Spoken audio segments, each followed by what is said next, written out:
that people need to see. They need to see black men not just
What's up, everybody? This your man, Mr. Visa 360, and you're listening to another episode of the Evolution of Fatherhood. Today, we're here in Minneapolis where everything is going down, sparking protests throughout the country. We're going to talk about George Floyd, and we're just going to get to it. Mike, let me just tell you about me. Today, I couldn't sleep last night. Gunshots, people protesting, sirens, everything. I'm just like, I didn't really get super dressed up today. I just came in because we had special guests coming in, and I just feel like, man, dude, is it too much? It's just too much, man. It's just too much for me today.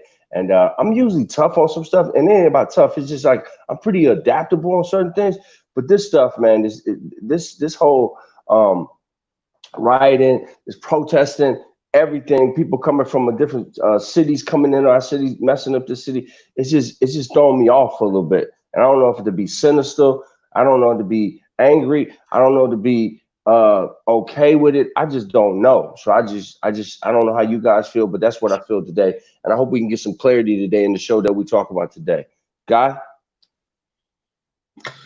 Is it more or less you just kind of asking kind of what's that frame of mind? What's mind right now? Yeah, what are your frame of minds today about, all this that happened since George Floyd passed? Yeah. It's tough to put into words, brother. I'm still at a loss for words. I'm still in shock over what happened still managing and coping with the pandemic, number one. Still dealing with that, and right. People losing jobs, and people on furloughs, and people trying to protect themselves and their health, and people trying to manage and cope with all of that. That's the first thing. And then on top of that, and then providing obviously service to folks who need those resources even during this pandemic. But the other thing is I'm still in shock over the murder of George Floyd. I'm still in shock over it. I'm still grieving that. I'm still grappling and trying to process that. And then the aftermath that has happened since then in terms of the protests and then the riots, and then the burning downs. I mean, just the chaos and disorder, and just, I can't even begin to really even articulate how I'm feeling right now, other than somewhat numb, because, we've been here before in terms of black men, law enforcement, and community relations with the police, right? We've been there, historically for a long time. And just healing from a number of those different things in terms of what we're doing. And so for me, I'm just, still at a loss of words. But I think one of the things that's troubling the most these days is we're trying to protect ourselves and protect the businesses and our communities and our families and our women and our children and our folks, is that the infiltrators that are coming in and just really only adding to the chaos and confusion and complication and disorder, and now in some situations even death. And so for me, I'm still grappling with all of that. And I think that it's just tough. And for those that don't know who I am, my name is Guy Bowling, co-host here with the Evolution of Fatherhood, along with my esteemed colleagues, professionals, Michael and Anthony. But I'm a director, being an educator, I'm a trainer, I'm a motivational speaker, but more importantly, I'm a father and a grandfather. But yeah, so I think broadly on a macro level, there's so many things that's at stake here and at play here, and so many factors. So I'm still grappling and processing it all, Anthony. Yeah, Michael.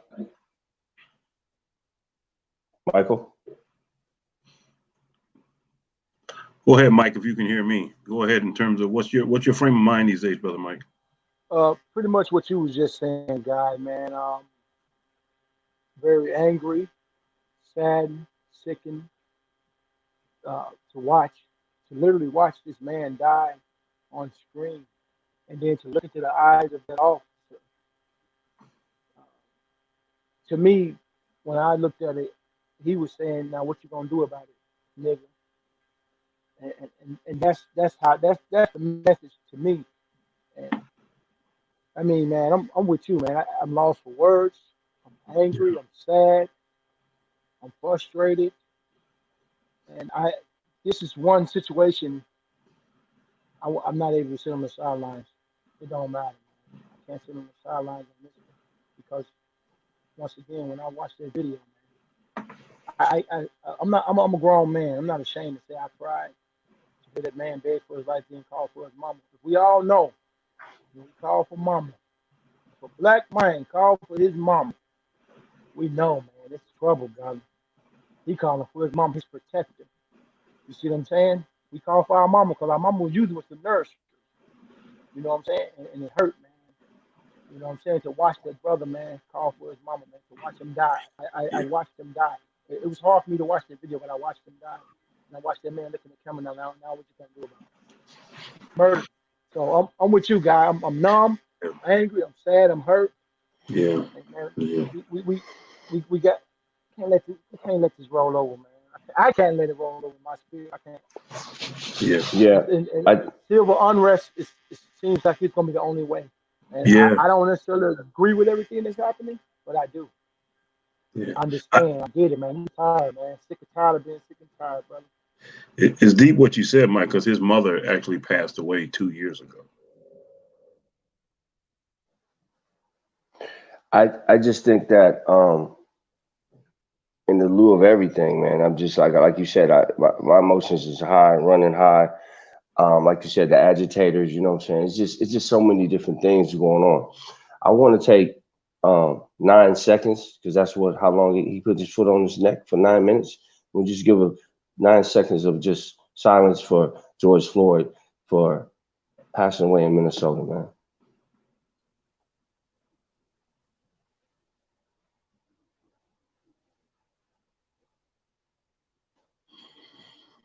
Okay.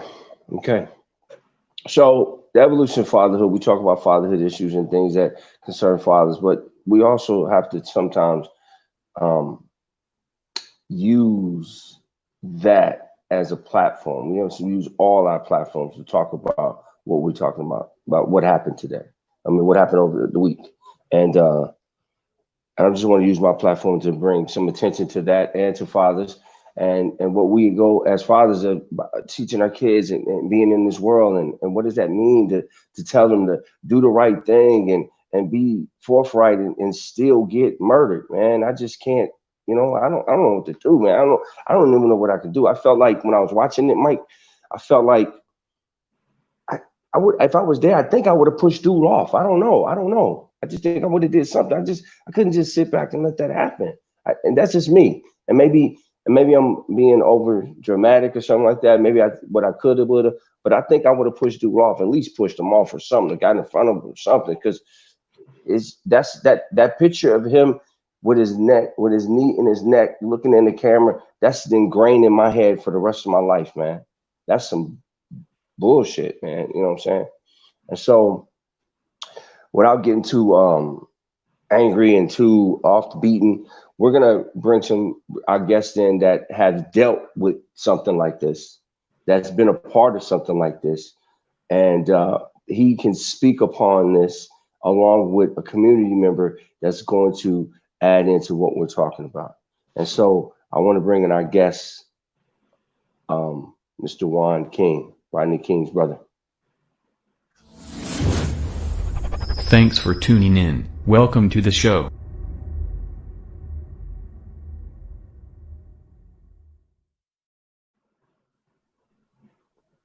Yeah, Hello, Mr. hello. Juan. How's everybody doing? How you guys doing, man? Excuse me, man. I got tears in my eyes, man, because I'm hurt. But what I do want to say first, man, you guys is, can you guys hear me? Yes, Yeah, sir. introduce yourself so people can give context of who you are. Yeah, Mr. my name Juan. is Juan King. I'm Rodney King's little brother. And I'm a CSH Speak Up advocate for affordable, supportable housing. I'm a stable staff at the Los Angeles Regional Food Bank, where we distribute donated food out to the various organizations throughout the community. I live in Palmdale, I own a home. And, you know, my life's pretty much been cool up until this incident, man. And what I do want to say to you guys that have voices, and you guys have very good voices, is that we need to make it known, and this is the fact that will eliminate the third-degree murder. At some point in the 9 minutes, that officer had to feel that Mr. George Floyd's body went limp. Now, we got a minute, maybe 2 minutes after that to revive a person. But the fact that he didn't let his leg up is complete, unquestionable evidence of intent and, premeditated murder. If we argue this in court and we make our arguments with the ingredients and the science of reality, which is the fact is he felt that man go limp, but despite that, he still held his knee on that main vein for additional 3 more minutes after that, which is evidence that he knew what he was doing. And this is how we need to attack the higher courts. I don't want to talk too much. I want you guys, you know, just fire away with whatever you want to know, man. Again, I was front line with a lot of Rodney's life prior to the beating and after the beating. You know, I do know that as long as we give them ground to justify certain things, I mean, stressing a point is cool. You know, we got to do what we got to do to let them know that ain't nobody tolerating this type of racism or hate or just informative information towards us to where they can just take our lives, you know, without any remorse.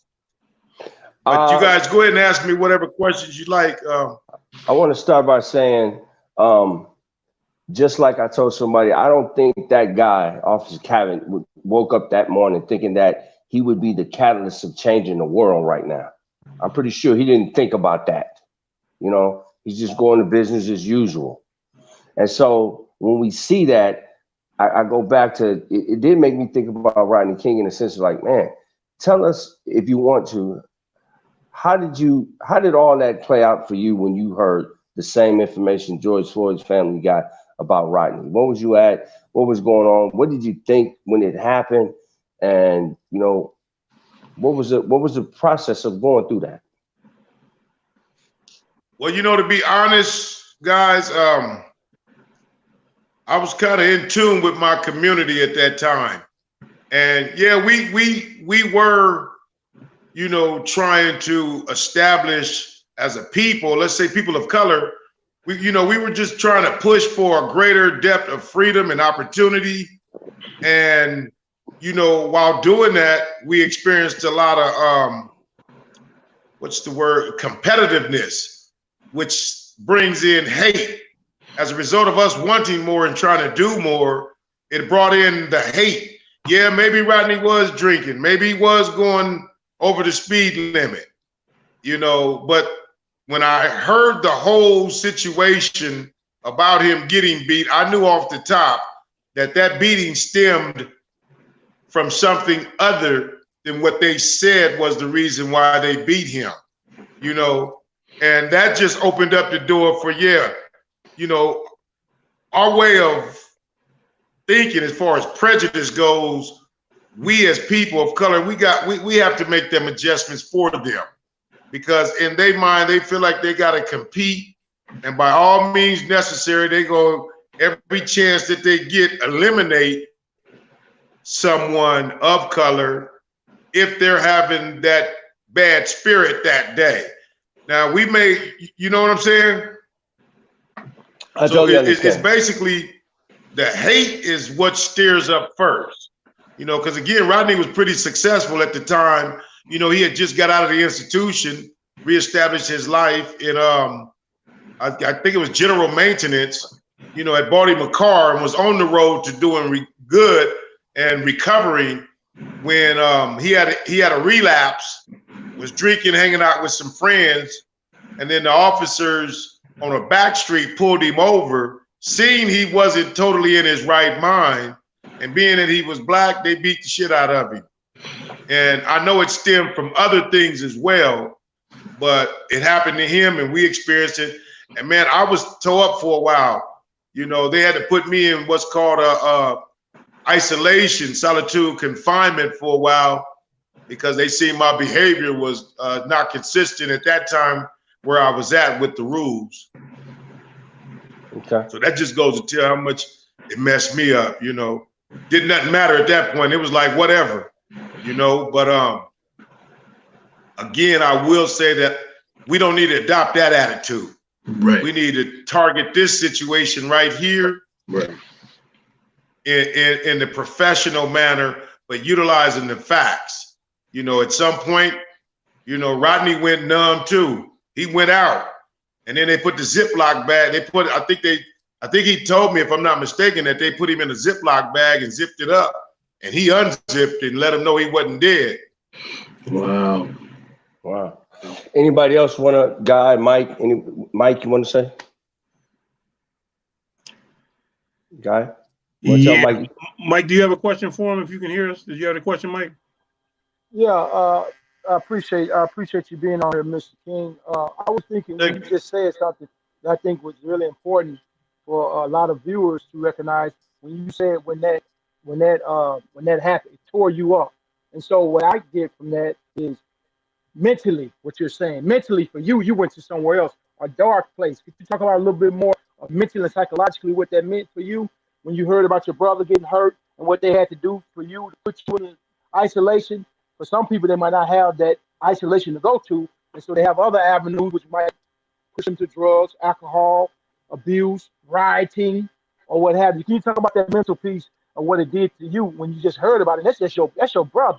You see what I'm saying? That's your brother. And Floyd is our brother, and King was our brother. I just want you to talk a little bit about that, the mental piece.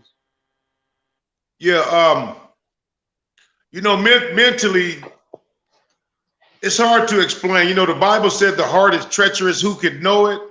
But that same principle applies for when you deeply are attached to someone.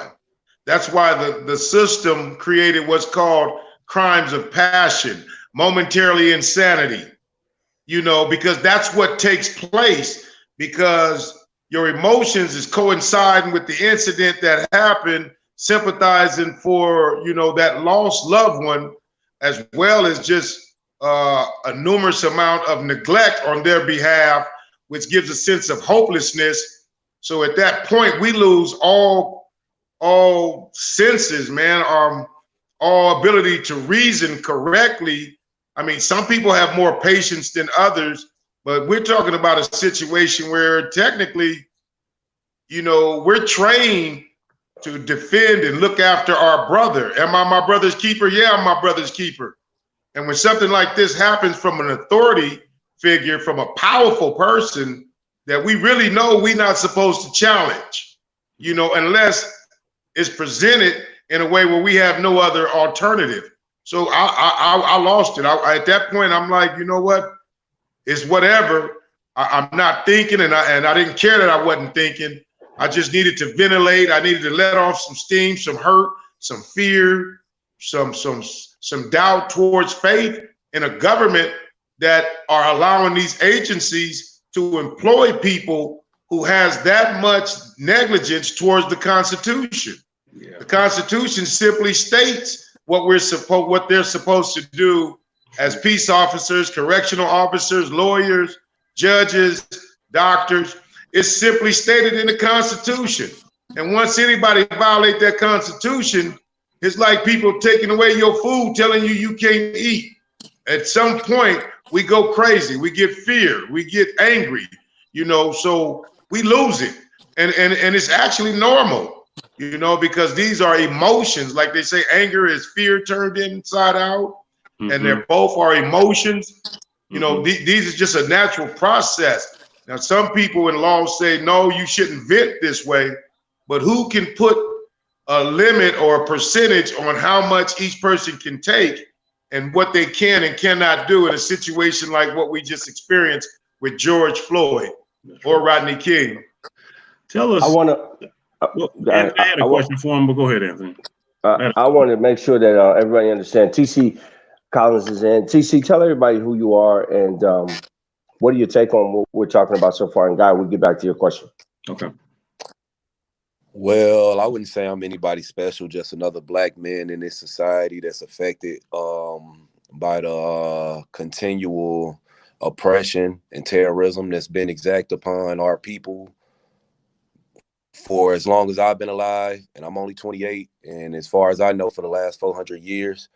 What I do is advocate for youth that are experiencing homelessness. I run a mentor program called Brother to Brother. It invites predominantly young men of color into a safe space for them to vent about what's going out there in society. My thoughts on the matter at hand, that's in Minneapolis, is the same sentiments that these brothers expressed earlier. That proverbial metaphorical knee that was on that brother's neck, the image that I never forget that's ingrained in my mind also. And when I look at it, it's just the symbology of it, the evilness that you've seen in that white man's eyes, and what that represents to us as a community. And just seeing how comfortable he was on that man's neck as he was defenseless and crying out to his mama or asking for his mother. And I didn't know that his mother had passed away 2 years ago. But I felt that fear that was in that brother. You know what I'm saying? You could feel that fear as he's approaching that last breath and who he's calling for. And it hurts. It hurts. Earlier this week, I was having emotions. I was crying, angry. Didn't know how to regulate my emotions. And I am somebody that prides itself on being able to stay level-headed. The more that it goes on, like the more after the fact, the aftermath is having me kind of be settled in and more to get more strategic in my thinking and methodical in my thinking like I am, and not being overly emotional just because I want to express it's not just one isolated incident. And that's what I'm tired of hearing. That Rodney King wasn't just one isolated incident. This is something that goes on in the community on a day-to-day basis. And it's important that we have cameras that catch what's going on because it needs to be sparked. It needs to be an outrage. I seen a comment on here that said this shouldn't be a race issue. And I don't know if that person is black or not, but don't sit there and act like it's not an agenda that is out there to eradicate what we stand for. And what I mean we is the righteous people of this black community, the people who do care about the culture. It's a plan out there to eradicate us. It is an agenda. So to you, it's not a race issue. But to us, to me, it's a race issue, and it's bigger than just a race issue. It's the powers that be against the people at the bottom, the people at the in the bottom of the low socioeconomic pool, and where that is always predominantly black and brown people. So that, not to go off on a tangent, that's my mind frame looking from my lens at all this. No, that's good because your shirt says it all. Black equals threat. So that's exactly what that is. No. Saying? So what it says is black doesn't equal threat. Okay. Doesn't equal threat. Because when they do see us, that's what they see. You know, as a man who's 6'4", 6'5", I understand my frame. I understand the presence that I bring in certain environments. So I got to be extra cognizant. So I wore this shirt to express, yeah, they see me as a threat regardless. They see me as a threat regardless. If people didn't know what I do on a day-to-day basis for my community and the things that the positive outcomes and energy that I'm trying to put out, if I'm walking around quiet and to myself, I see the looks that I get. You know what I'm saying? People are, they conditioned to be scared of what I represent, you know? And I think that's on both sides of the token, not just, you know, and that's on both sides. And not to even get into too much, you know what I'm saying, on that. That's how I feel, you know. We No, are considered threats. I appreciate you sharing. Guy, you want to pick up where you left off at? Yeah, most definitely. And thank you for sharing that, because no one can tell you how you feel, and you feel if it's a racialized situation. They can't dismiss your feelings, even if they disagree with you. They can't disagree with how you're feeling about it. So I'm glad that you shared that, brother. You see. For Brother Juan, I wanted to go back to a couple of things that you said in terms of what was behind the feeling that caused someone to feel that way towards an individual, to do that to Mr. George Floyd. What was all the things behind that led up to that for them to operate in that way? But at the same time, you also think about what is it behind the feelings of the folks and that some consider marginalized or disenfranchised, that made them react with the frustration that they did in terms of the protest, in terms of it wasn't just that incident, but all the things that led up to that in their lives, where enough is enough, because people will blame the folks reacting in the way that they do, in addition to the protest, thinking that they're operating out of the prefrontal cortex of their brain, which is rational, which is logical, but that's not what they're operating out of at all in any kind of way. So you trying to explain to them, don't do that to your community, that's not computing, that's not translating at all, because they're not even operating out of that part of their brain, especially considering the fact that if they're younger and their brain is not fully developed. So with that being said, this program that we have here, educating the masses on who we are and what we're trying to do as men, as fathers, calling it the evolution of fatherhood. My question to you, Brother Juan, is, can you tell us a little bit about taking it all the way back in terms of what contributed to who you are, who your brother was, and your family? What was life like for you growing up in the household, brother, in terms of what was the conditions like? What was the community like? What was it like for you in terms of just what you even thought a father was, and what contributed to you even making some of the choices that you made that might not have been the wisest choices? Say that last part again for me, please. What was, just tell me, how'd you grow up? What was your family like, brother? What was your community like? Okay. Yeah. Where did you learn? I'm gonna answer that. I'm gonna answer that right now.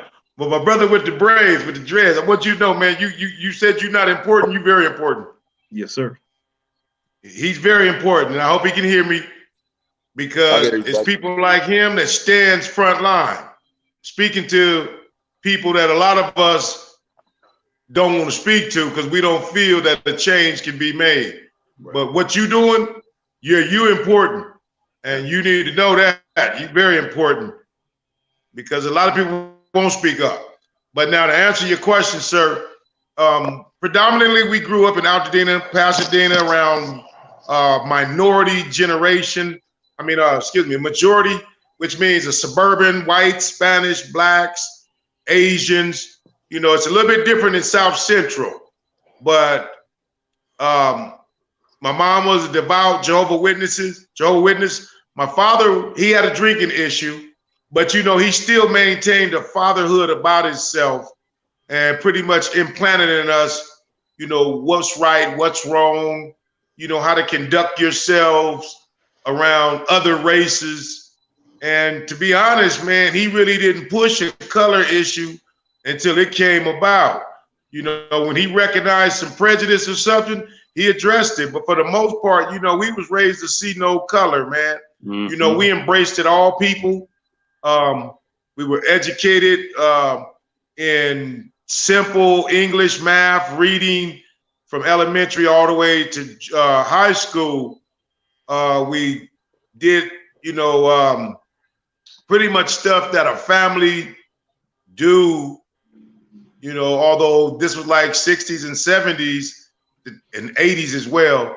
Time was a little bit rougher. Excuse me. So we made ends meet, you know, cleaning these folks' toilets, houses, office sweeps, you know, Brentwood, Hollywood, Bel Air, PCH, if you know what I'm saying. Burbank, you know, we pretty much had a family that made a decent, okay living. I'm not gonna say decent because we was poor, but you know, we respected these people, man. And you know, like they said, like I said, we were in their house, cleaning their houses, washing their sheets, you know, pretty much doing janitorial work for a lot of these rich, powerful people who at that time was very powerful, you know, and to watch the tables turn years later, to see those type of people's children react towards my brother the way that they did, it was very hurtful, I felt very betrayed, very let down. Because I'm like, I know one of them officers knew exactly who he was. You know, we were the King family. And in Altadena, my family was pretty much, you know, cool with all races of people. Love my people, but we were cool with all races of people. And that's pretty much how we was raised, you know, just fear God, try to do what's right, try to avoid the law. If you get involved in the law, you know, for whatever reason, yes, sir, no, sir, you know, and give them their respect. Don't be no punk, but don't challenge the law, you know. And when this happened, man, I just simply, you know, again, mentally lost all understanding of all that I was trained as a youth to do, you know. But again, that's how I felt. I was gonna say, was your father alive when that happened to Rodney? Thank God, no, he wasn't. No, and I say that respectfully because, man, he would have tore up the town. You know, he probably would have took it out on anybody that he felt prejudice towards based on that. You know, and I'm quite sure he would have did some devastating stuff because, you know, when it came down to his kids, he was serious about us, you know, and he laid his life down for us, you know. So I'm thankful that he wasn't alive for the mental sake of it, as well as the fact that he didn't go out and get himself, you know, in no trouble. I think that's why I wanted. That's another reason why I created this show, because of that. You know, fathers do so much. You know what I'm saying? They raise their kids up to go through adversity and to know that your son or your daughter is being handled in a certain way, and we see these images. I just want this show to be like, put some humanness on us, is that we are fathers, we black fathers, we fathers of color, we love our kids, and we don't want to stand around and watch you do that, man. You know, I don't even know, man. Like I said, last night it was just a lot of stuff going on. I got a lot of mixed emotion. I'm just like, man, burn this bitch down. I don't give a fuck. I'm mad, but the other part is like, hold on, wait a minute. So I just want to ask, you know, what did you guys do when that was happening? All that confusion, all that contention, all that rioting, all that anger was pouring out. How did you not say it's okay to do this, man? We feel vengeful. We have a right to do that because of what happened to us. You asking me that question? Anybody? Yeah, anybody. Okay. Yeah. I'm sorry. What helped me to maintain somewhat a little bit was the fact that I knew that at the time, predominantly there was a race of people, and we all know who they were. We can identify with them once we're in their company. You know, those people was employing, piggybacking, manipulating, utilizing other people against our people. Now, they did it so smoothly that it wasn't on camera, but there was effects. There was effects of things happening. We had delay in getting jobs. We had the 3-strike scheme law come out. We had the drugs, which they in some point planted it on us. They had tossed down guns back in the day. If you was close to a dirty weapon that they threw down, that case was yours. We had welfare, Social Security, unemployment. These elements was denied us according to the due process. There's a due process, and the system was just filthy, corrupt. Even administrative people, city and state, was manipulated by this wicked force to hurt our people and to hurt people of color. And they did this in attempt to eliminate some of us either in institutions, death, drugs, violence, manipulation. Whitney Houston said it real good, mass confusion. And we couldn't speak on it. We couldn't speak out. There wasn't really nothing we can say. So eventually, when Rodney's situation hit the TV screen, that was our voice. And we used that situation as, and it was our voice. But unfortunately, I told him in an interview, you guys just do the right thing. They wouldn't. They acquitted the officers, and within 24, 48 hours, LA was on fire. So I was happy, forgive me for saying it, to see another tactic of pushing the point to them. So that helped me to kind of digest some of it. But you know what? I can't really tell you how to feel, man, to be honest, because I don't know how to feel right now. I'm just trying to utilize the past as a means to hope that someone higher up, but lower than God, will take action to make sure that that man is sentenced to the maximum, and that every community that is damaged is replaced, and that people can get what it is that they got coming, plus a little bit extra, so things can go back to normal. And with that being said, now that you've been through that, you've seen it, what are you seeing now in Minneapolis and across the country that you can sit back and, as you're experiencing, say, oh, I see this is not what it is. Oh, I see this is being distorted. What are you seeing that you're watching and going, nah, that don't sound right. That don't look right. What are you seeing different back then that you see now that you can use your experience to tell people that's watching this and saying, hey, they're rioting. What are they doing? They burning up their stuff. What do you see? We're seeing agitators come in. Talk about all of that. Talk about what do you see now, being the expert of being through one and now seeing it play by play. What do you think we should do, and what do you think we should be watching out for? Well, I'm going to tell you what I'm seeing first and foremost. I see a bunch of white people, Spanish. I see a whole lot of other people this time out there involved because they understand exactly what we understand. Some of them didn't even believe that this type of stuff happens. What we need to watch out for is hate in general. We need to send a message to whoever needs to know that hate right now, 2020, it ain't cool, because their own people is in fear now for their life. They don't know what individual of any race now, as a result of that, is going to try to use them as a retaliation, and us personally, this is something, you guys, that's probably never going to go away until God comes, but we can get an upper hand on it in terms of how they go about doing it. They're going to be a little bit more cautious. They're going to be a little bit less aggressive to impose a disposition on someone because of what they were informed or what they may think they know about a person.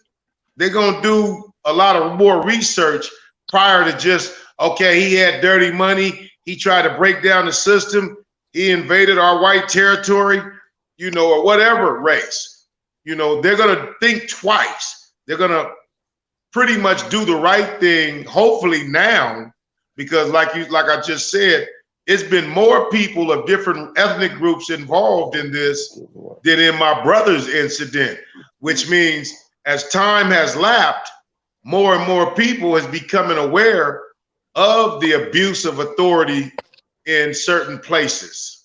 So, you know, we just got to keep on keeping on and always have our activists and our people that speaks up, you know, with the professional education, dialect, intellect, continuously approach these Supreme Courts, appellate courts, superior courts, and any other attorney, district attorney. You know, they need to constantly be in their ear and reminding them, you know, these are the repercussions for administrative and authoritative negligence. And so, you know, it's just so many angles to approach it. We just got to come up with a valuable approach that will close the door on everything, you know, except for them to listen to what we're saying. If that makes sense, hopefully it does. Yes, there's it. TC, go ahead. Next. TC? You can go ahead, TC. Yeah. Go ahead. Go ahead. I wanna piggyback off of what brother King said. As far as can you hear me? Yes. Yeah, we can hear you. Can you hear me? I can. Yeah. Yes. Can y'all hear me? Yeah. Yes. Yeah. Okay, yeah. So what I wanted to say as far as adding to what brother King said about it being more people out there in the streets now than that back then, what immediately popped into my head was the social media, the social media platform. You know what I'm saying? Being able to expose these evil people, expose evil racists, and hold people accountable that we have appointed positions that they supposed to be guiding and protecting or making the policies that's upholding the righteousness that's supposed to be up in these communities that they've committed to serve. That's right. Okay. I want to piggyback on what TC just said. Hold on. It's more than just people out there on the account of George Floyd's death. As I said earlier, now like we got people who actually want to see the government. We have been being shown in the news, and let's say the news is like feeding us false information, and you can go to the excuse me. Right. I think what TC is saying that he's in a paraphrase. He's saying the social media is giving us a false narrative of what they see of us, and so we need to take control of that, or just have a different voice by coming out and talking like we talking now. I think that's what he was trying to say. I could be wrong. And so with that being said, Guy or Mike, anyone want to ask Mr. King or Phil a follow-up question or anything? Yeah, one last thing. I think Brother King, Brother Juan was saying about we've learned so much, and what's different about this situation is that the community that's being affected is a little bit more, and also who are protesting are much more diverse in terms of who it's the cause means something to and why they're out there. And I think sometimes that can have certain members of law enforcement hold back in a sense, because it's the whole community that's coming out trying to say enough is enough, right? And you got allies, you got people with privilege and power that need to use more of it to continue to push this forward. Because the last thing we want to do is put ourselves in harm's way and just create something we don't need. Because right now, a lot of people are feeling it's just, it's open season on black men. A lot of folks just feel that way. And we know it's systemic. We know that for certain, based on all the things that Brother King talked about in terms of what led up to that, as far as all the disparities, just the structural pieces that are going on in terms of why we're continuing to be affected by it. But my question to Brother King is that one of the things that's most troubling to me is, you know, all of the accelerationist folks that are coming in and taking advantage of the situation and trying to exploit it for political gain, or even trying to create and spark a race war in a sense to really you got folks who are just, it's just part of what their motivation is or their mission is to come and disrupt things like that and create more chaos and disorder within in a different way than I've ever seen. Particularly, it almost seems like it's sanctioned from, you know, powerful people in politics saying it's okay. And so you got this division, but you got people who are coming in and disrupting those things intentionally and creating problems. Did you experience that, witness that during the time with the uprising in LA? Anything similar? And if so, what was that like? Or if not, or both, what would you share with us that we need to do to address that, the people coming in and use this for political and exploiting this for their own cause and purposes?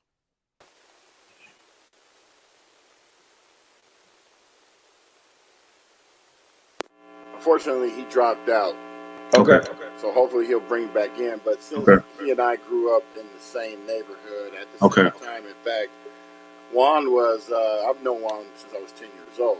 Okay. And he was like really one of my best friends in high school. In fact, a lot of people don't know I didn't get in any fights because I didn't have to worry about nothing. Because that brother was always there. So, yeah, you know. He's back. Yeah, he's back. I was filling in for you, Juan, because, you know, you had to take a station identification break. No, what happened? I accidentally touched something that tipped me off the page. Hey, I want to say this. Mike was going to comment on TC's comment, so let Mike speak on that, and then we'll get back to you, Mr. King. Just in time transition. Go ahead, Mike. You want to? I was just going to say it was also tied into what Mr. King was saying, the historical piece of social media and what television meant for the '60s. I remember watching an old documentary, and a lot of white people who were North said they had been hearing stories of dogs being sick on people in the sit-ins and all the civil rights movements and marches in the South. They didn't really believe it until it showed up on the TV screen. They said it became their reality. So, and to what Mr. King was saying and to what TC was saying, that now you have more people. Because of social media, they can get an idea of what's really going on, so they can come and say, whoa, this is how we want our country to be. Like you were saying, Mr. King, now you got more people and diverse, as you were saying, Guy, groups of people out here protesting this because they see that this isn't right. And social media has a huge part to do with it because of the access now that people didn't used to have.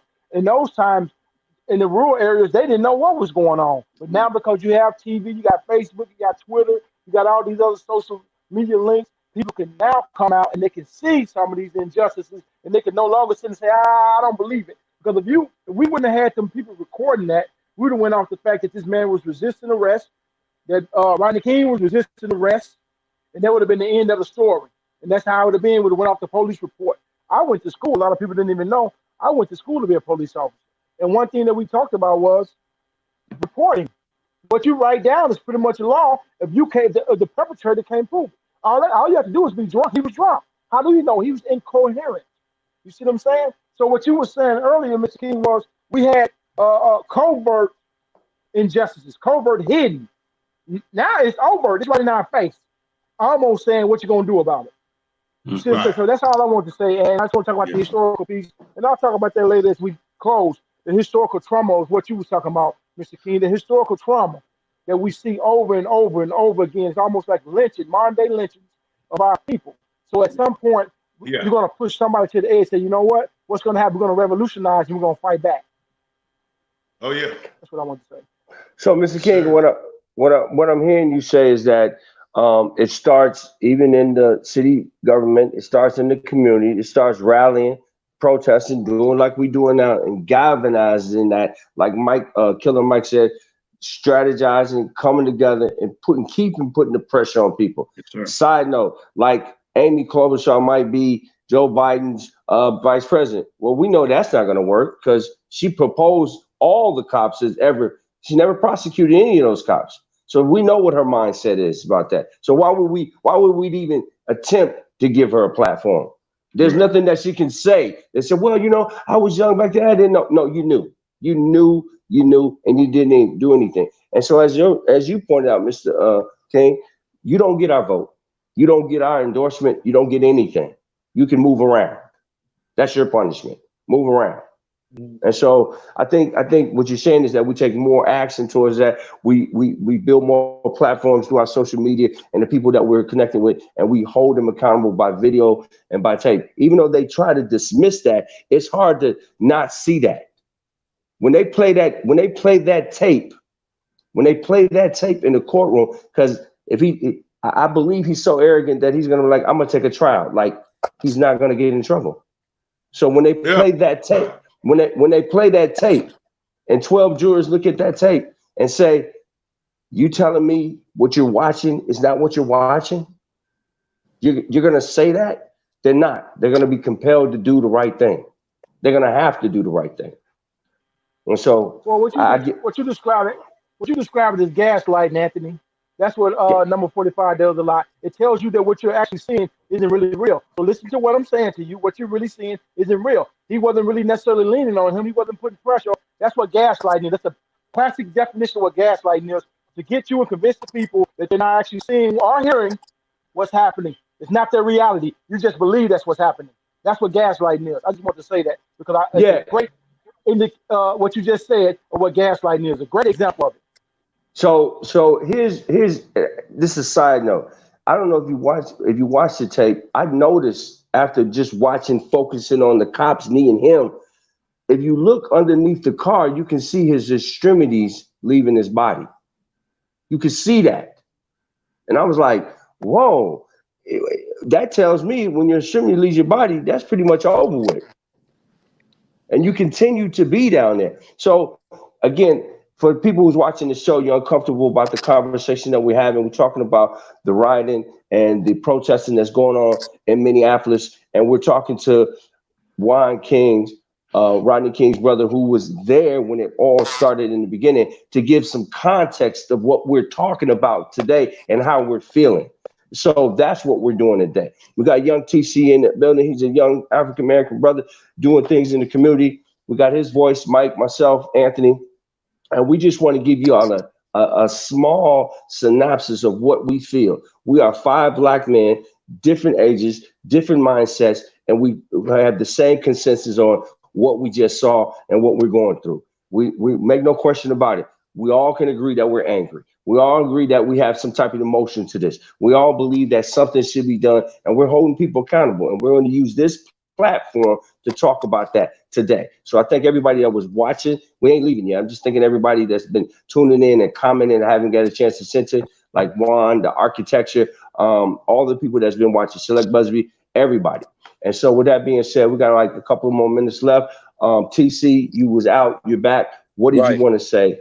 See, what I did just come back in and hear was about the case. If a case does make it to trial and about the 12, I don't have no faith in this. I don't have no faith in this this justice system, because they just doing what they was honestly created to do, which is control the which is not protect and serve the people that are being controlled. You know what I'm saying?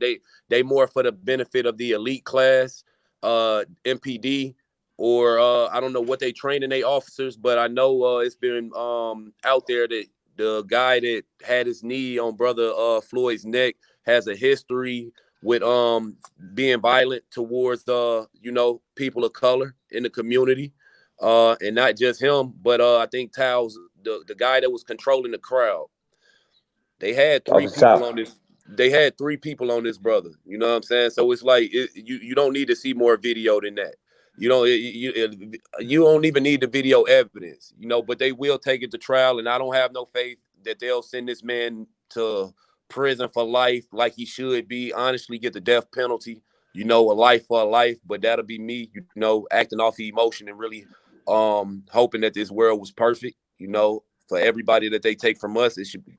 But I'm not going to get into that. I don't have no faith in this system to actually serve us the justice that we should be served. That's the reason that they getting these riots out in the streets. This is just the tipping point to what the communities have had to endure by the people that's not just the cops, but who the cops serve, the people that's above them. They, like I said, they just doing nothing but carrying out an agenda. And until we able to mobilize, organize, and really strategize a definite way to fight back and cut the head off the snake, then we'll continue having these conversations and, you know, coming here. But what it is, I do like the global outrage that this has, you know, sparked, you know, different states. Like back in Mississippi, where I have moved from to up here, they, you know, calling me like, man, I didn't know it was like that in Minnesota. And, you know, they under the impression that Minnesota is nothing but filled with white people and that it's a progressive state. And when I go back and I tell them, like, man, the stuff that I had to face up in Minnesota is it's like a whole culture shock compared to what I had to endure up in Mississippi. You know, you have to learn how to really maneuver and be strategic in your manner with your blackness up here in Minnesota. You know what I'm saying? And I didn't have to encounter that until I moved up here. If that just putting that out there, that's all I wanted to you know, say. All right, before we wrap up, hey, Guy, do you want to give your last 2 minutes, and then I want to end with Mr. King, and then Mike, you can do the assessment of what you said about what you wanted to do about this. So, Guy first. Yeah, it's, you know, it's been a pleasure again. Thank you, Brother King, for coming on the show. Your insight, your perspective. Thank you guys for having me. Yeah, absolutely. Your wisdom, knowledge, intellect, brother, has really been informative for us to take heed to in terms of what you shared. And also some things that we can begin to think about as far as what Brother TC was just saying, strategizing and organizing to hopefully not let this go underneath the rug, you know, and really push forward without necessarily only contributing to more violence. Because one of the things that's most troubling for me is just all of the hardcore folks that are encouraging these neo-Nazi folks, these white supremacists, you know, all of them that they're coming to the protest to carry out acts of violence specifically, right, against Black people with the goal of just exacerbating the tensions and sparking, you know, a race war, which is we can't fall into. And I understand TC's frustration. So I don't know if you experienced that at all during the uprisings 30 years ago. But if you did, I just want to know, how did you combat it, or if you did or not? And then what are some things that we can do to not only keep moving forward and ensure that, you know, Officer Derek can be brought to justice, but at the same time keeping our people calm and not putting ourselves in harm's way. Right. The question, was you asking me a question? Yeah. The question was, have you? I missed some of it. You blurred out a little bit. The question was, have you experienced those infiltrators, you know, in terms of trying to pit folks against one another and trying to turn it into a race war or whatever their political cause was, and really tried to disrupt what the protesters during the uprising were trying to do?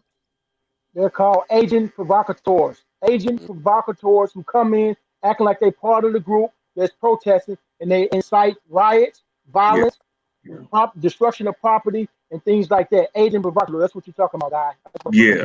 And for the folk, you know, they got different terms for them and because they come from different organized groups, but they're the ones that's burning down the businesses here in Minnesota. You know what? I'm gonna tell you, like a brother told me, man, and then I heard a brother say, we may have to use whatever elements, help, whether it's in opposition or in accordance with what we're doing, as a means to accomplish what it is we need to accomplish. If they want to join in with everybody else and tear some shit up and burn some shit up, go for it. But then we as individuals need to watch our backs towards them. No words be spoken. You know what I'm saying? Just identify who these individuals are and allow that help as well to accomplish a ventilation. Some people say, no, you're wrong for saying that. But when the law lets the people down, right? Okay, we have no other protection at that point. Right. So if they want to disarm themselves in attempts, and quote me, in attempts to rearm themselves, we just take advantage of the fact, okay, you in partial agreement with what we're doing. On the other hand, I already know that you are a manipulator of my people against me. See, because this infiltrated now, it's in the stock market, people. It's in the law form. It's in a lot of things where these people have turned families against each other. I can tell you front hand, I'm not going to say my brother turned against me, but I do know that he was manipulated to at one point perceive of his own family different based upon what they told him about us. These people need you, but on the same token, you need to do this and do this with your money, Rodney. And this is what's more important right now. But that was their indirect attack against us using him. So people, once again, you know, if there is intruders in the circle and we identify them, then we need to maneuver ahead of them. And what they call that, when you spear something off into another direction, like they can detect a missile shot in the sky and shoot it down before it has effect. Right. That's the same principle with these imposters that joins the crowd and fake as if they're in, you know, total agreement for change, but they're really causing chaos. You know, we got to use what we got to use. But I think at this point, and this is why some things keep reoccurring, because some of these people in high places know about this already. Right. And they figure, okay, this is another way of calming this down. But no, at some point we do need to calm down, regain our senses, fall back and see what they're going to do. But we need to constantly keep our foot on their neck in doing right, like that officer did George Floyd. So, Mike, you get the last word. You want to assess this? You want to talk about the part that you do that you wanted to, guys, could you explain that to Mike? Mike, can you hear me, Mike? I can hear Anthony too. Okay, go ahead, Mike. Yeah, so man, all I want to add to this was, man, you know, as from a therapeutic perspective, we're dealing with a lot of historical stuff, man, that started a long time ago, before even Brother Rodney King, man. And as someone said, it's just being recorded now. That's the only thing. It's all being put on tape, on social media, where we all can see it's been happening. It's been happening for a long time. And I just would say, at the end of the day, even after all of this happens, we still going to be a lot of healing that needs to take place. So to anybody who's watching, self-care, take care of yourself, man. Get yourself healthy. You know what I'm saying? Stay safe, because we do have people out there looking to hurt us. And it's a lot of trauma we're dealing with, y'all. Now I'm going to take off that hat for a minute. I'm going to go to a father, to who I am, to the hood, black dude that I am, raised in the dirty South. Do what you have to do, man, to keep yourself safe. That's There right. is an attack. It's a word called race. It's only really one race, y'all, and that's the human race. But right now, the power structures have designed something that's called race. And if anybody knows what a race is, you look up the definition. It's a competition. They put themselves in a position of power to win. We need to unite and get ourselves together, like my brother just said. We need to get our money together. We need to be strategic and tactical in what we're doing. Us trying to promote and do it with violence, unfortunately, ain't gonna work for us, because they have everybody else working with them. They got all the guns, they got all the power structures to hurt us. We have to do it a different way. We have to be strategic. We got to be smart about it. You see what I'm saying? I'm a father. My son was out there last night. I didn't get no sleep. Real talk.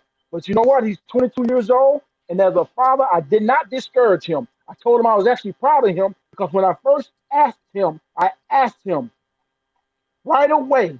I said, hey, man, why are you going down there? And he said, Dad, we can't sit around no more. We can't take it no more.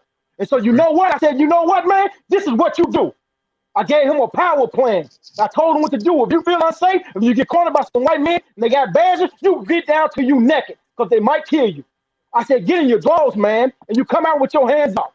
I said, if some white men look like they have to hurt you, you run. I said, ain't no time to be tough, boy. I need you to run. I need you to haul ass, because you're going to make it home. And I seen him this morning. I got up early this morning, and I went to check on him, because I love him. They're attacking us. Ain't no way to play around this. I ain't going to sugarcoat it. Yeah, it's hurt, it's trauma, and it needs some healing, and we're going to have to heal after this. But at the end of the day, we're hurting. People are tired, man. I'm tired. Man, you know how mad I am? Dude, I took off work. When I looked and seen this brother die, I seen me, I seen my uncle, I seen my friend, I seen my brother. And I seen a man look right into the camera. Somebody said earlier, let's not make this a race thing. That man was out for blood. I have to humbly disagree, brother. That man was out to hurt somebody that didn't look like him, because he did what he did, and he watched him die and kept his knee on his neck 3 minutes after the man passed out. That is murder. And unfortunately, with TC, I don't trust the judicial system to bring them to justice. So you know what? I don't necessarily agree with burning, but man, I'm gonna keep my thoughts to myself on that one. I want to keep my job. But we gotta Go do ahead, what we TC. gotta do. Outside of We gotta this, keep fighting. outside Go ahead, TC. Go 10 ahead. We seconds, we outside we of go. this, No. after We're gonna keep going. We're gonna keep going. Keep whatever you feel what like. I We gotta keep say going. is after everything is burned up, black people need to put their money where their mouth is, support black businesses, get these GoFundMe started, put money back into our community so we can be the ones owning everything that's in that community. If they really down. If they really down for the culture, you not just gonna sit around, okay, if these people coming in burning black businesses, we got us. Villages. We gonna put the money and rebuild that black business. Like I said, it gotta be strategic. We gotta be able to get back, pull our money together, and start putting our money where our mouth is. If we ain't gonna take the violent route, which is laying down arms for your brother. Because like you said earlier, I wouldn't have stood right there. One of them cops would have got up. And I know that's not a mentality that everybody gonna take on. I know that's not. And I'm not telling everybody take on that. I'm not telling everybody to take on that. But when it's important to you and you care enough, it's going to have to be changed. We ain't going backwards. It ain't going to ever be the same after this because it wasn't good for us when it was the same anyway. So when we moving forward, how do we progress us? Hold on for a minute, Mr. Hold on for 1 second, Mike. Henry Box Boom. We trying to answer questions, man. I hear you. What we're gonna do is we're gonna get all you guys' questions, and we're gonna do a recap of question and answers of next show, and we're gonna talk to you then. Go ahead, Mike. I want to say what TC is saying. I totally agree, man. Unfortunately, man, it can't be no peace, bro. Oh, We have sat around, we have marched, we have done all the things we're supposed to do. That's why somebody asked me, so people are burning down their stuff. I said, ain't even their stuff. First of all, let's be clear. It's really not their stuff. You know what I'm saying? Let's be real. It's not their stuff. They are killing us, man. How much do we have to take, man? Seriously, though. How much do we have to take? I can sit in this house in my nice, comfortable setting, or I can get my ass up and do something. I'm tired of talking, man. I seen too many of my friends and my son out there. I said, man, we got to do something, man. It's hard. It's hard to be this restraint, y'all. You see what I'm saying? It's hard to be this restraint when you watch a cold blood murder, man. He murdered this man in front of us. I can't pretend like I didn't see that. I can't, and I just had a goddamn baby, man. You see what I'm saying? And so I'm like, man, how can I restrain myself and continue to act like this right here deep inside of me ain't want to come out? I told my supervisor, I said, I got a beast inside of me. That might go. I tried to assassinate that Mike. I said, when I watched that man assassinate my brother, I think that might come back like, hey, bro, we can't go no more, man. We can't go. That dude is coming back. That angry black man, that's who I was. He coming back after I seen that video. I'm telling y'all, man, it reawakened something inside of me that was becoming dormant. I can no longer pretend, man. I can no longer pretend like this ain't happening because it's too real. They did it in front of us, y'all. They dared us to do something. You see what I'm saying? I ain't even trying to incite no violence. I'm just telling you, they dared us to do something about it when they murdered that man in front of us. Looked in the camera. He looked in the camera, man. Yeah. Looked in it. Like, what you gonna do? Yeah. I'm with TC. I ain't throw a bottle, hit, and I ain't knocking the little sister or the little brother or the lady that was there. I'm not. Everybody ain't got the same mentality. I'm saying, man, it's hard to sit there and watch it. Do something. And this what it is. You ain't have to run. You ain't have to run. We ain't have to throw nothing. You could have walked up. Anything. You could have did anything to take that attention off. And that's why I say when it's important. I was just arguing with somebody earlier this week. They telling me that the girl is traumatized, and I'm like, I understand if it's traumatized. I'm not thank her for getting the video. But I guarantee you when it's important, and this is not to her. This is everybody that was out there. That looked like me. So I'm going to be moved and compelled enough to get moved. But that's the state of affairs that we got to be on accord with each other. I got to look and I got to see you as a brother. That's right. First of all. So it's deeper than that. I got a question for Brother King, if he's still there. Is he still there? Yeah, I'm still here, sir. So I'm pretty sure all of us can feel the emotions of both TC and Brother Michael, professionals, but as men, as fathers. But my question is, in Anthony too, we felt exactly like Michael and TC are expressing right now when that happened to your brother. Most of the country felt that way. There were young black men at the time. I was in my early 20s. I felt exactly like TC, Brother Mike is feeling right now. and I wanted to destroy something. I wanted to act out because I had no real understanding, nor did I have options, nor the education on what I could actually do. So what I decided that I thought I could do was to act out violently. I didn't. I was able to get elders in my ear, but I felt the same rage that I'm hearing from Michael and TC. How, and you said you felt it as well, wasn't able to do a lot at that time, or not sure what you did. How were you able to get through those emotions in the way that you're hearing from these two gentlemen to be able to put yourself not in harm's way, but to continue to push for change and make change? I got it. Okay. Brothers, let me say this, man. The rage is normal. The anger is normal. The hurt is normal. God is basically understanding this more than what we are, because the what we feel is as a result of the product that Satan, the devil, has created and executed. And all we can do inside is get ourselves worked up to the degree where we become his advocate. So we got to maintain our composure. My brother's situation happened almost, 30 years ago? But since then, we have experienced some oxygen in our situation. We have experienced, and excuse me for saying this, but my brother was in a form of sacrifice that bought us out 30 years.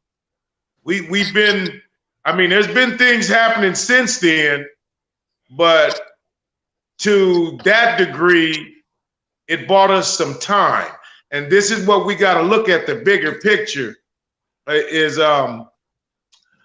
just relying on the fact that, sad to say, George Floyd's death is a historical moment as well. Hopefully it will give us some more leeway and opportunity. It will show the superiors, man, that, we're not going to just sit back and tolerate this type of crime against us as a race, as people of color, or for this matter, anybody. We're not going to just stand for it. So this situation bought us some time. I wouldn't want his family to hear what I'm saying, because I would be very upset.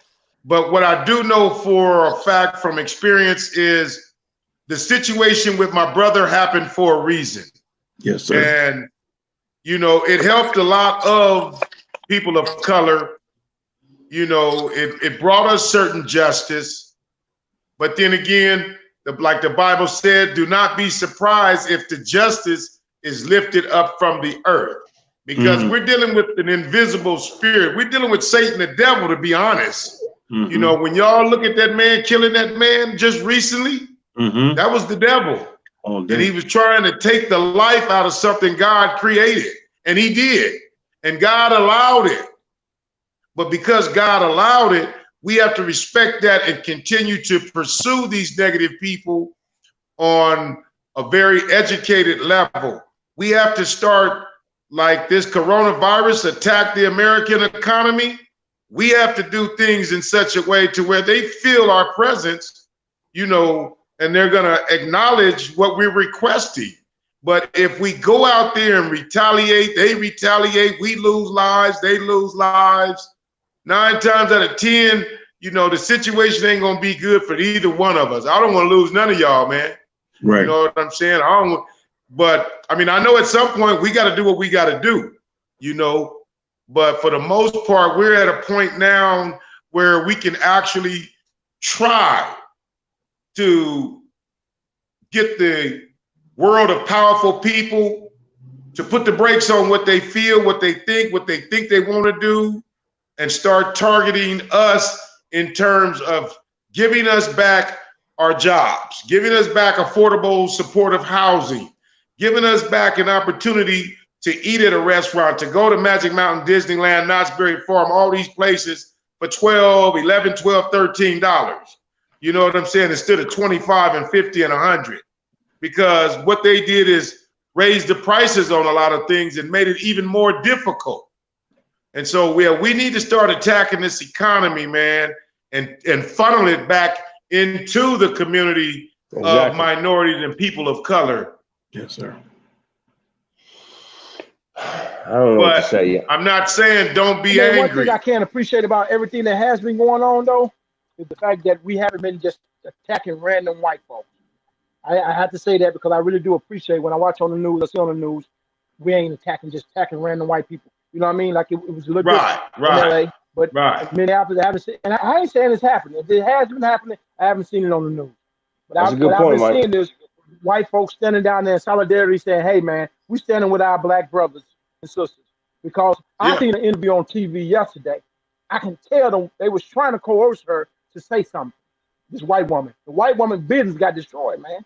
That white woman said, man, black people for the longest been asking for this. She said it. She said they've been asking for just equal justice. She said, so I understand their frustration and I understand their pain. Man, I felt so good because the woman could have been like, man, my life's work, everything I put into this business. But you know what she said? She said, black people been asking for this.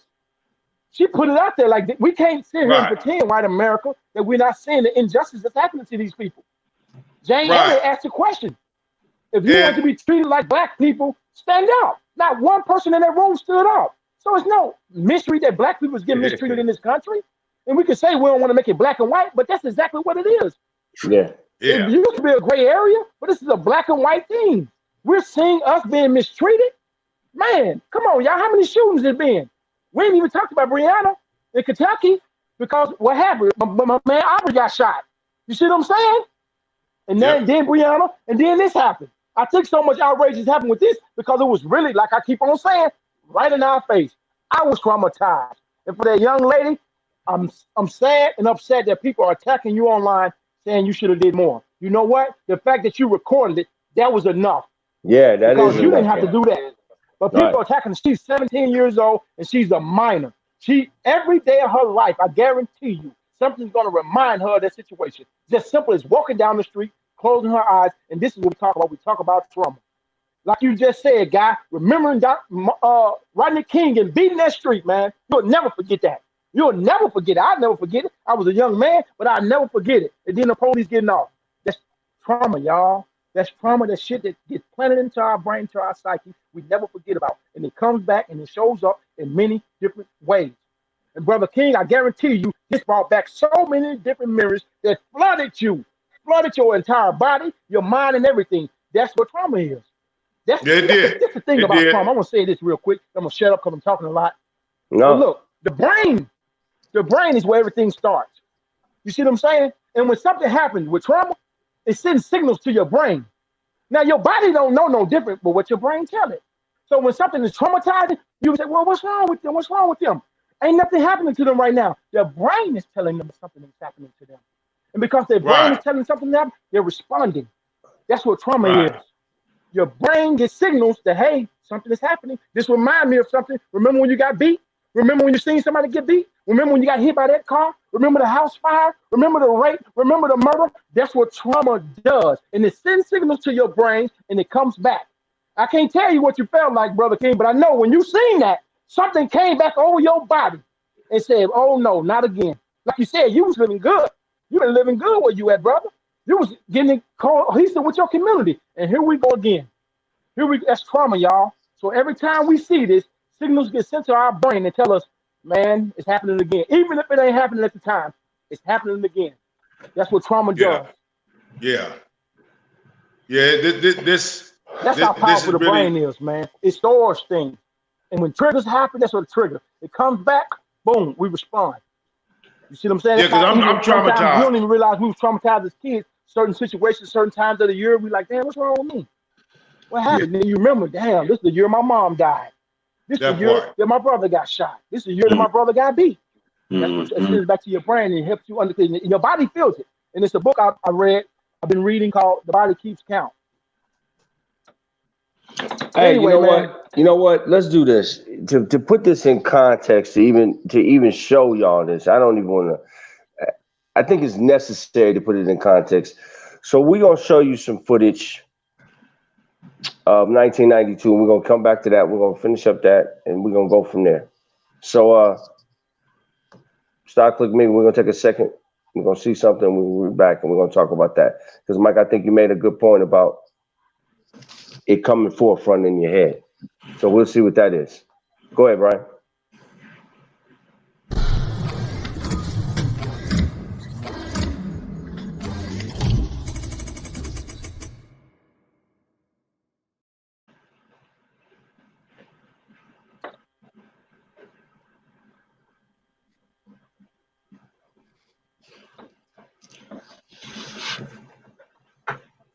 Man, you don't get tired of eating eggs and oatmeal.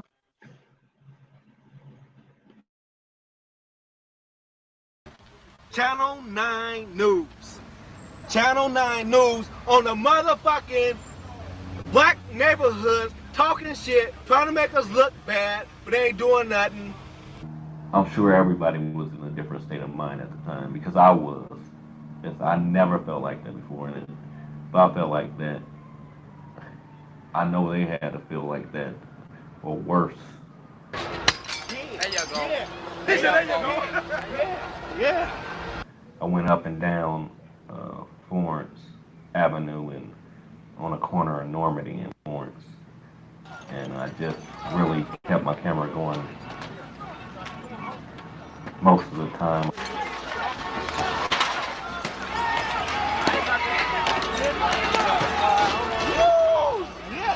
Everything is free. Everything is free. Right.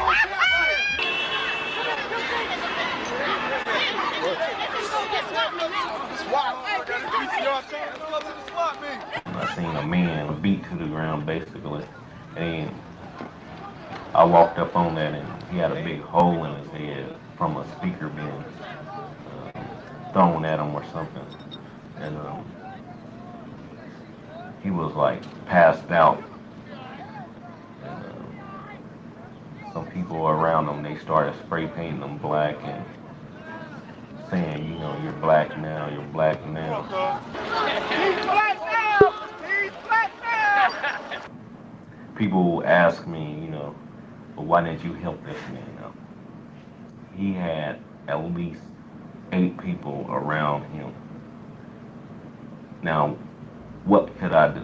You know what I'm saying? I would have been on that ground too. I basically just stayed out of the way. What I wanted to do and why I was over there was to document what was going on. I remember the night that the riots broke out. It was a Wednesday night. As we pulled up to Carlos's house, I remember it was dark, and his daughter came. His daughter Mona, his older daughter, came running out. She said that the city was burning. You know, LA City was on fire, and people were fighting everywhere. And we kind of thought, yeah, right. We went in, and gosh, I just couldn't believe what I saw on the TV. She was right. The city of LA was burning. So as we're approaching the city, we're coming into Los Angeles, you start to smell the smoke. You can see the fires. And I started to worry then. I started to get a bit concerned about my children.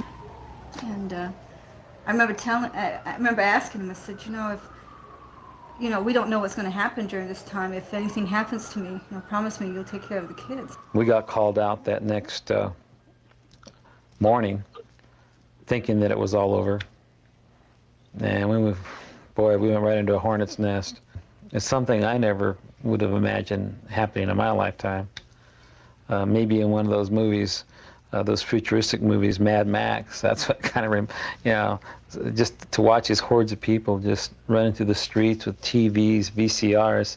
We even watch a couple of people roll up in taxi cabs, and the taxi driver kept the meter running while they went in and grabbed some TVs and VCRs. On that corner is where my father tried to hold down face down the crowd. And at that corner, also my mother was shot as they were trying to leave the location. We were under gunfire when we arrived to the location.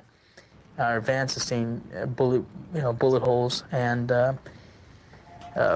people were throwing Molotov cocktails into the store, and at that point we no longer felt that we can defend the place. So we tried to leave. And when we saw patrol cars outside, we thought this is our chance to leave, and we thought they were there to help us.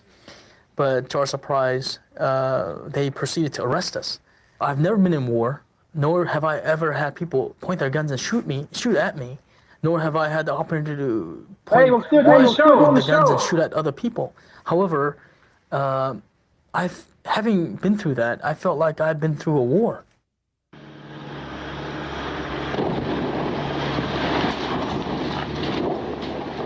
Our losses were in excess of $2.2 million, including the building and the inventory. We're not even accounting for the economic damage that we've suffered. I think it'll be a show of defeat if we do not rebuild. We've taken a licking, however, you can't keep us down. The next morning, we were packed and ready to leave, and I had a speaking engagement that I was speaking 1st of May at, and we had to fly over to Hawaii. We were in the car, and we were actually listening to the news and trying to get to the airport because the airport was getting ready to close down. And we could see barricades in the roads and streets as we were cutting across our way to try to find a way. My husband said we should try to make it if we could because it was so chaotic. He was very scared for us. He thought that if we left, we would be safer, actually. He actually thought that. We got to the airport, and the airport was still open. Within about 2 hours when our plane left, the airport closed. We flew over, and in 5 hours, when we arrived, the first thing we did was obviously turn on the TV. And what happened to me was I was getting angry. I had no power. I was thousands miles away. I was safe. I was trying to say to the television, why are you guys doing this? Why are you not giving people any power? Why are you increasing the violence by what they were doing? And I realized the media was getting off on seeing people hurt. And that impacted on my decision to run for the mayor's race because I wanted to talk about women's and children's issues, and I wanted to be part of the process. Now, even if I wouldn't win, or couldn't get my voice out there, even if I'd be censored, even if I'd be blacklisted. I will tell the story of the day that Rodney King, the verdict came. I was at school, and everybody in the offices, we were leaving school, was like, did you hear, did you hear, did you hear? And everybody was saying what the verdict was, and at that point, nobody knew what the impact of it was going to be. And a lot of times last year or the previous years, I would make a decision about driving home. Oftentimes, usually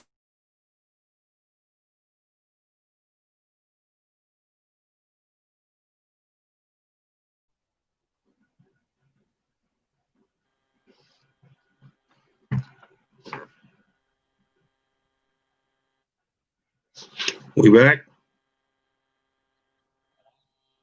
Anthony, we back, everybody?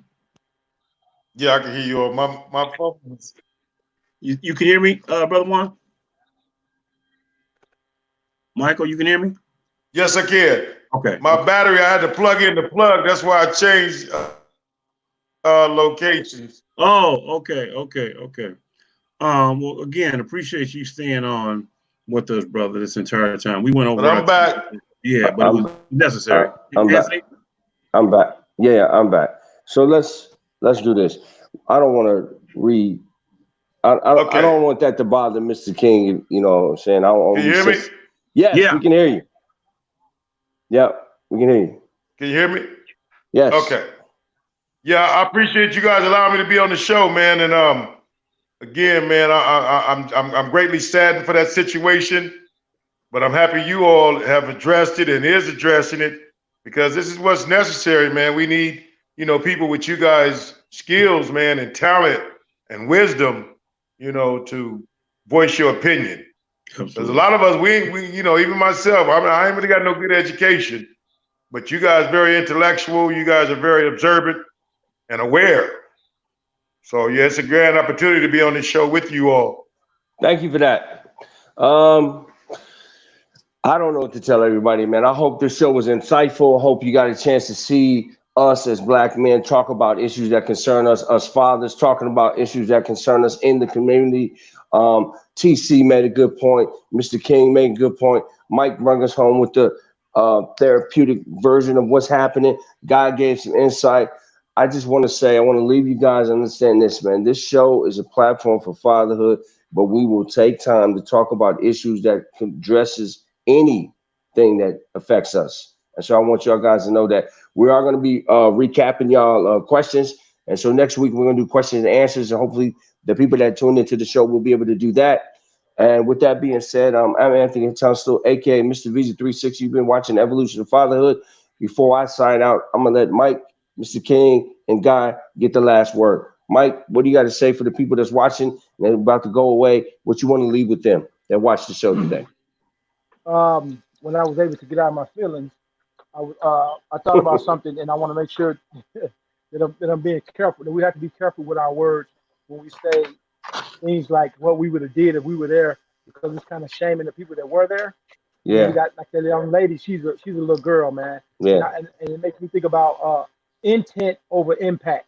I know the intention isn't to shame her or to shame that guy that was there, but to say, hey, it's a lot of different things that could have happened. But I think it's easy to say what we'll do when we're not somewhere. But because when we're actually in that situation, it could be different. Feelings, emotions, everything. Like we always say, hindsight is 20/20.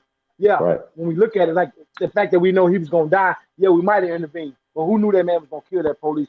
And also, just be careful with our words, man. You know what I mean? I seen shirts, to make this really quick, they used to offend me. It says, I'm not my ancestors. And I heard people say, if I was in slavery, I wouldn't have did this, I wouldn't have did that. It's similar to the situation. Well, you don't know what you'd have did. Even if it wouldn't have hurt you or impacted you directly, it could have hurt your family, your children, and so forth. So that's why a lot of men probably didn't have the ability to fight back, because it would have hurt their family, not just them, but also their children. You see what I'm saying? So let's just be careful how we say words and things we say, because it can be very hurtful. And I don't think that's really the intent. Right. That's all I got. Right. Thank you. Hey, thank you, Mr. King, man, for taking time out today, brother, to listen, man, to share, give us your insight, man. I really appreciate it, man. It's a pleasure meeting you. Mr. King, you guys too, man. Thank you. Mr. King, you want to leave the last words for the audience that's watching today? I'm pretty sure they've been impacted. They've been having some type of feeling about this. What do you want to leave with them before we leave the show? Well, I just want to quote two things. One thing I want to quote is, had those bystanders with the phone camera probably try to do something, the way those officers' mentality is, they probably would have killed everybody there, because they wouldn't want any witnesses. So I feel like, they did what they could do, being that these officers had guns drawn and was in position to use them. Some people may have thought differently. I think I probably would have went ahead and stepped close as I could. But again, I can't say that neither. So I don't want them to feel like they did a bad thing letting that man die, because, the Bible said a live dog is better off than a dead lion. So we got to think, but at the same time, it coming to time. I mean, each and everybody make their own decisions. I don't want to say anything bad about the people that just stood by, but if the numbers was high enough, yeah, they should have been pushed out of position of killing that man. But that's past tense. In conclusion, I would like to say that we can't forget this situation that has happened. Like, we can't forget Rodney King's situation. We have to always use this in the forefront to address whatever may come up and where we want to go and what we want to do. But, again, we cannot forget and disregard what we saw. What we saw is what we saw. Thank you for that. Thank you. Guy? Yeah, for me, again, I was thanking Brother King for being on the show with us today and sharing, his knowledge, his wisdom, his insight, his story from his iconic brother, who there was a historical incident that happened that changed us in the way we live today, 30 years later. Rodney King was a pivotal figure in our African-American history in this country as it relates to our relationship with law enforcement and all the progress that has been made since then. So having him on the show is incredible. So I can appreciate that. At the same time, and in the iconic words of your brother, Mr. King, can we get along? And I think with the folks who are out there supporting us, being alliances with us, I think that has shown what your brother has shown the world, that we can pull people together to support a cause that I didn't see 30 years ago. So I think that that's critical. And also, too, in terms of you saying you're not educated, brother, you might not be formally educated, but you informally educated, brother. So you brought a lot of intelligence to the show, articulation with your words. And in addition to, I heard that you took care of our guy behind the scenes, brother Brian, since he was 10 years old. He also said the incredible athlete. So you bring a lot of talent. Thank you, Brian.